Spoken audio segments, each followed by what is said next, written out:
Hi friend, সবাইকে জানাই good morning. বলি এখনও 12টা বাজেনি। যাই হোক, ভোট দিয়ে চলে এসেছি। এরকম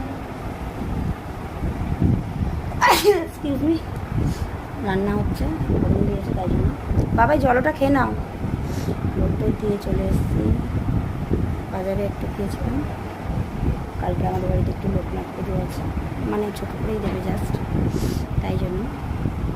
যাই হোক, ছেলে ক্লান্ত হয়ে গেছে। পড়াশুনো করতে গেলেই ও ক্লান্ত হয়ে যায়। দেখুন বই খাতা পড়ে রয়েছে, ও ক্লান্ত হয়ে শুয়ে যাচ্ছে। পড়াশুনো একদম করতে চায় না। জানি না কী হবে, কী করবে বড় হয়ে।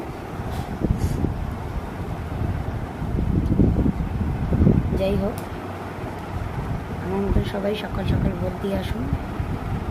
ভোট দেওয়াটা আপনাদের নিজেদের অধিকার, দিয়ে আসুন। আমিও দিয়ে এসেছি।